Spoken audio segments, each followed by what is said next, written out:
Hey guys, how's it going? Welcome to this video. All right, we are going to be talking about check engine lights. If you guys don't know too much about check engine lights, it's probably one of the most worrying things. You drive a car and that light comes on.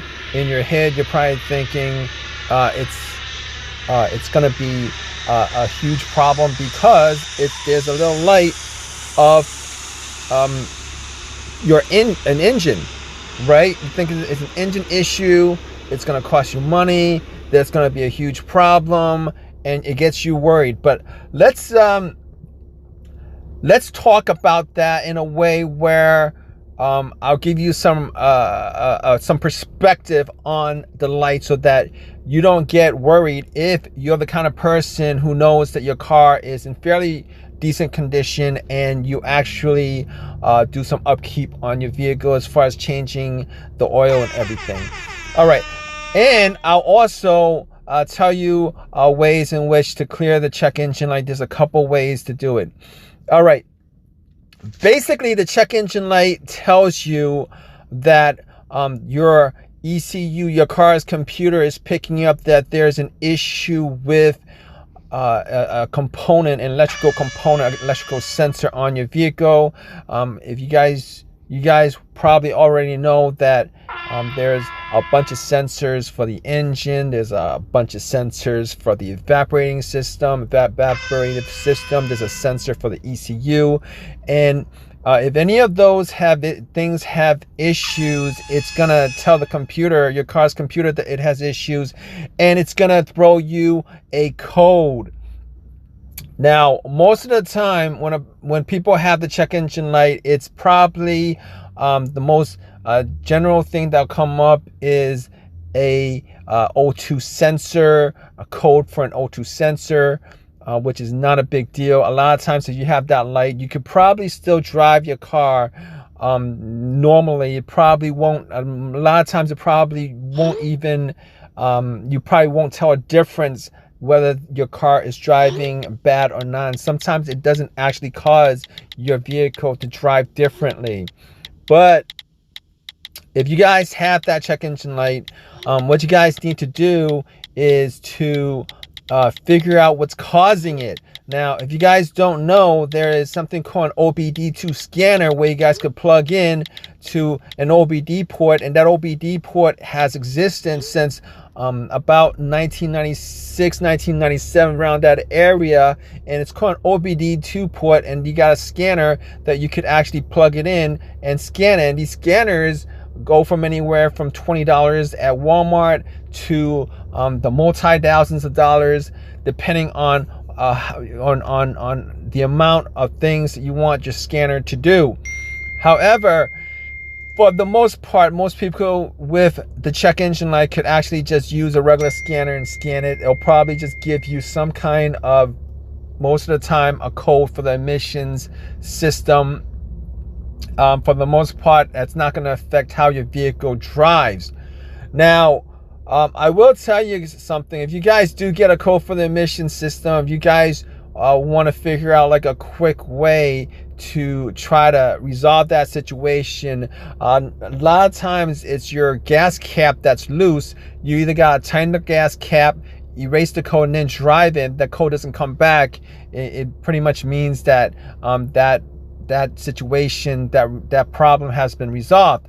Now, if that problem has not been resolved as a result of that, you might want to buy a brand new gas cap, or you might want to figure out exactly what's causing the code. It might be an O2 sensor, it might be your catalytic converter, it might be a bunch of different things, as far as maybe a master flow sensor, etc., etc. Kind of depends on what that code specifically is. Now, that's pretty much a generalized a perspective on what the check engine light is, what it does, and how it affects your car's ability to drive and to analyze data, etc., etc. Now, if you guys want to delete that code, I'm going to tell you guys how you guys can do it. There's a couple ways to do it. If you guys buy an OBD2 scanner, you guys can delete the code from the OBD2 scanner. 99% OBD2 scanners allow you to delete the code. Now, if you guys go to an AutoZone and have them read the code, they probably won't delete it for you, because if they delete the code, then if you have any issues, they could be liable for it. So they won't do that as a policy, pretty much. But you can do it that way. It's $20. It's well worth getting. If you guys own a car, you guys just plug it in and you just read anything that comes up as far as codes and information on your vehicle. However, if you guys are in a situation where you guys don't want to do that, what you guys could do is a couple other things. You guys could actually take the fuse off from the fuse box, the ECU fuse, ECM fuse. Now, the car these days have multiple ECM fuses, but older vehicles have one ECM fuse. All you gotta do is just read your cover and see what the fuse is, and then unplug it and plug it for a couple of minutes, plug it back in, and essentially what happens is that actually stops your ECU of electricity. Obviously, there's no electricity going through it. It's not going to save any information. It's going to delete it. It's gonna reset everything back to whatever it was, factory. It's a reset pretty much of your ECU. Another way you guys could reset your ECU is you guys could actually take the negative cable off the battery for about a minute, and essentially that does the same thing, where it actually resets your ECU, resets a lot of different things on your vehicle. And then after a couple of minutes, you just plug it back in, and essentially at that point you would clear the check engine light. Now, there's a difference between a check engine light and a blinking check engine light. Now, if you have a check engine light, you could probably drive it. You probably won't notice any kind of difference in your ability to drive the vehicle. However, if you have a blinking check engine light, there's a good chance that if you have a blinking check engine light, check engine light will tell you that there is something that is there's a problem with your vehicle that needs to be addressed immediately.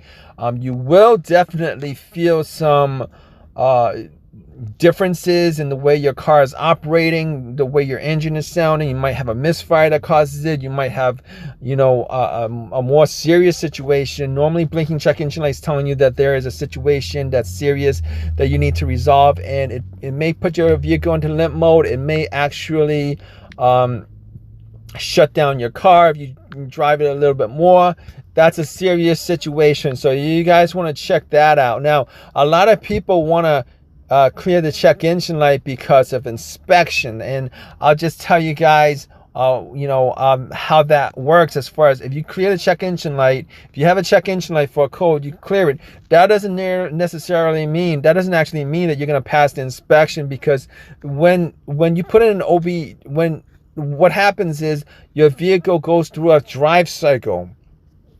All right, it goes through a drive cycle, and there's a bunch of sensors that it reads to make sure that all the sensors are working, all the parts are working.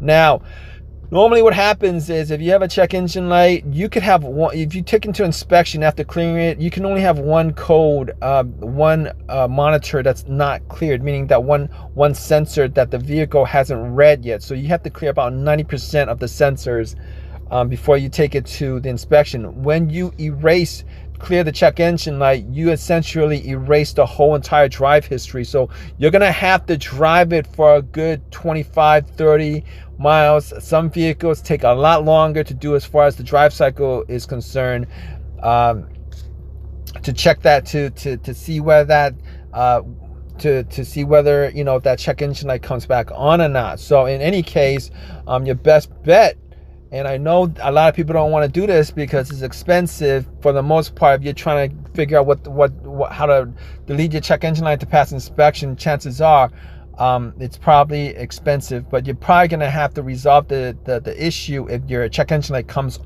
back on immediately, or it comes on it comes on again after a little bit of driving, chances are there's an issue that you really need to fix, because it's going to keep on doing that. So anyway, I hope this has helped you guys out as far as figuring out your situation. Please subscribe. Please give me a thumbs up. Appreciate your time. All right, guys. Take care.